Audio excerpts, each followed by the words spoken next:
consequences of directing those unpleasant emotions and reacting can poorly affect relationships and even hurt others. If you're tired of being frustrated, feeling out of control, and struggling to regulate your emotions, and you desire peace and calm in the midst of your chaos, then you're in the right place. Welcome to the She Lives Resilient podcast. I'm Misty McFadden, wife, mom of 4 from Tots to Teens, and Christian life coach.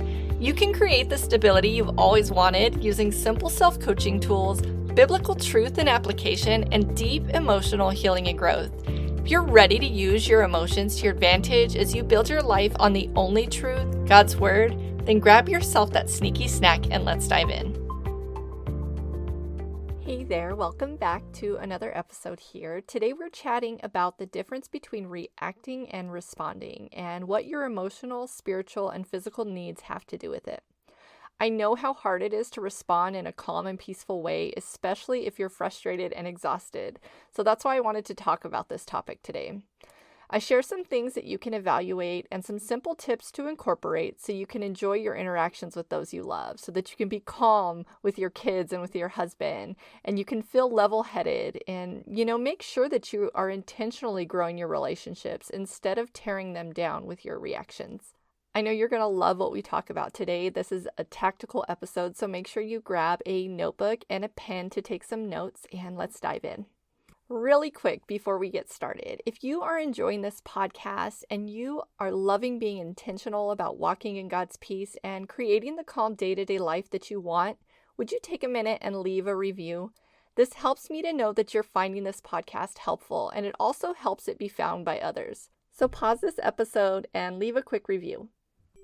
I thought this would be an appropriate thing to talk about today as we come off of the holidays and Christmas break. I don't know about you, but when my kids are home from school and I am surrounded by multiple people with multiple needs and spending more time in these relationships that I'm used to, I can often tend to revert back to some things that I'm not happy with. So, like I mentioned, our kids have been home on break, and I found myself just dealing with this again in a new way. Yelling, being short and impatient with them.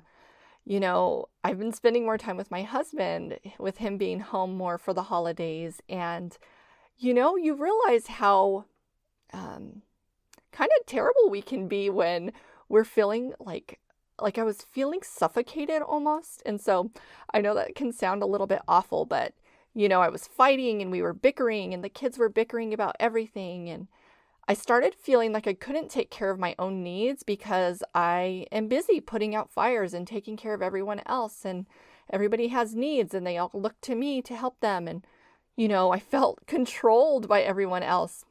And, I found myself drinking more caffeine than usual and just really out of routine. And so this is something that I was challenged to return to and really just reflect on, because what we're going to talk about today has everything to do with these things and more. So I wanted to take some time to share just the basics about this and also share some tips and things that you need to think about with regard to this. There is absolutely a difference between responding and reacting. A response is controlled, it's intentional, and it's thoughtfully delivered. Responses build relationship. They foster a calm and peaceful countenance in yourself and a calm and peaceful environment in others and in your home. They encourage healthy communication. If you have younger children, we're modeling these things for others. And even if you don't have children, if you can keep the environment calm and controlled, others are going to mimic that and model that. Now, what is a reaction? It's not always negative, but in this instance, we're talking about the difference between a response and a reaction. A reaction is rash and quick. It's typically done without thought, and it's usually without intention. It's emotionally driven and emotionally delivered. While emotions aren't bad or good, and I talk about this all the time on here, if you're new here, I strongly suggest you go back and listen to episode 1 about emotional regulation. I talk a lot about that in that episode. But typically, a reaction is driven by unpleasant emotions. Emotions like anger, fear, guilt, those types of things. And the consequences of directing those unpleasant emotions and reacting at others can definitely poorly affect relationships and even hurt others. So why is this important? That may sound like a silly question. Obviously, we don't want to hurt others. But I know you want to build your relationship with your children and with your husband, and you want to model healthy responses to your kids and to others, and you want to build others up. And so it's crushing when your children distance themselves from you because you make them feel unsafe. I have dealt with this one. I have a 4-year-old, and we have to be so careful how we respond to little ones, as well as what we are modeling for others. You know, when you think about being Christ-like, do you think of Christ reacting or responding? Reacting leads to feeling out of control, and I know you hate feeling this way. That is one of the biggest things I hear from my clients and from women is, when we are struggling and when we're frustrated, we feel out of control. And so when we respond, we are being in control. You love being intentional and thoughtful, and the Bible speaks a lot about that and a lot about our words. One verse I wanted to share with you specifically is Colossians 4:6, which says, "Let your speech always be gracious, seasoned with salt, so that you may know how you ought to answer each person." And that verse really sums up what it means to respond. Knowing how you ought to answer each person shows intention. It doesn't show impulsivity. And it's important to be mindful of that. So, how can you stop overreacting and be intentional to respond instead so you don't damage your relationships? In order to get to that, I want to talk about 3 areas of need that you need to think about and evaluate. And these are your physical needs, your mental and emotional needs, and your spiritual needs. You're probably wondering, what in the world does that have to do with this? Because not having your own basic needs met causes irritability. It's your responsibility to take care of yourself first, physically, mentally, emotionally, and to connect with God so your spiritual needs are met. I know if you're busy and you're tired and you're feeling pulled in every direction, you're probably hearing this and you're thinking oh my gosh, I have to do more. No, that's not what I'm talking about.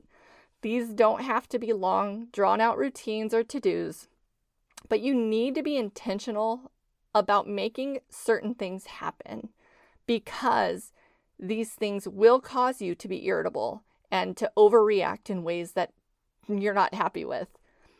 One big thing for me that I've realized, and I know you're probably going to roll your eyes when you hear this, is consider reducing your caffeine intake.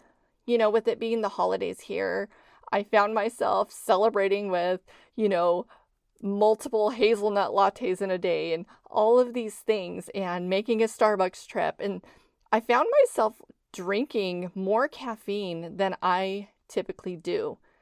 So that causes me to be hypersensitive. And for most people, it causes hypersensitivity. I also wasn't drinking as much water as I could have been drinking, especially given the fact that I was drinking so much caffeine. So consider that. Are you holding your breath? Take a deep breath before you would normally react. If this is something you really struggle with, just reacting rashly and overreacting, this one little tip to just stop and breathe can slow you long enough to help you be intentional with your response. With that being said, I do have some heart work for you, and this is going to help you dig into your specific areas and things that you can incorporate to help you grow in this area. So grab your notebook, and I want you to write down the reflection questions I'm about to ask you. Now, with reflection questions, you want to spend a few minutes on each brainstorming ways that you can incorporate this. It's not a long drawn out thing unless you want it to be. You can take as much or as little time as you want. Remember, any work that you do in these areas, any kind of self-coaching that you do to be intentional, is going to cause growth, and that's a good thing. The first question I want you to ask yourself is, how often am I showering or bathing? And would I like to be more regular or consistent with this? The next one is, in what ways am I giving my body healthy food? Am I even eating? What needs to change?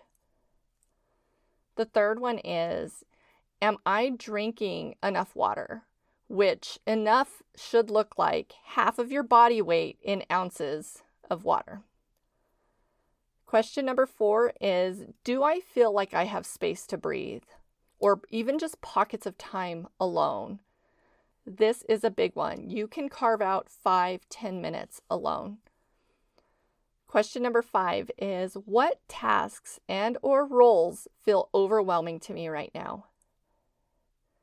6 is, what does my quiet time with the Lord look like? Am I talking to Him about my struggles? Now, these are just 6 basic questions. I don't want you to answer them all unless you really want to. So, what I do want you to do is pick 1 or 2 and sit with them and answer them. And ask yourself, what stood out to me the most? What is one small step I can take right now to make an improvement in this? And as a bonus, I want you to answer this question. Who can I share this with to hold me accountable and to encourage me? If you don't have anyone that you can think of, please shoot me an email. I'd be happy to encourage you in this. And you can email me at hello@mistymcfadden.com. So I want you to write down what you plan to do and write down who you're going to reach out to.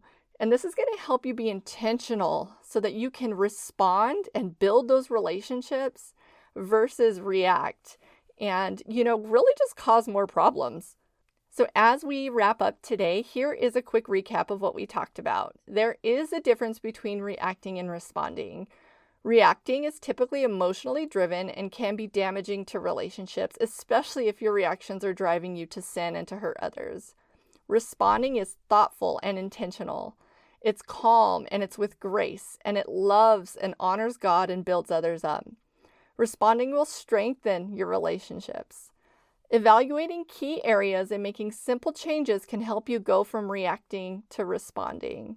And it can be as simple as prioritizing your own physical, spiritual, and emotional and mental needs. Don't leave the Lord out of this. Pray and ask Him how you can be intentional with this. Ask Him what needs to change. And above all, ask Him for the strength you need. I pray that this episode blessed you today. I can't wait to hear how God uses it in your life. Join me back here next week. Thanks for listening. I hope this episode encouraged you and challenged you. If it did, would you take 30 seconds to share it with a friend who may be blessed by it? Also, leave a quick review for the show on Apple Podcasts so other Christian women can find it. I can't wait to connect with you next time and see what God does as we intentionally grow a remarkable legacy for Christ together. Because remember, what we do day in and day out, no matter how messy, matters for eternity.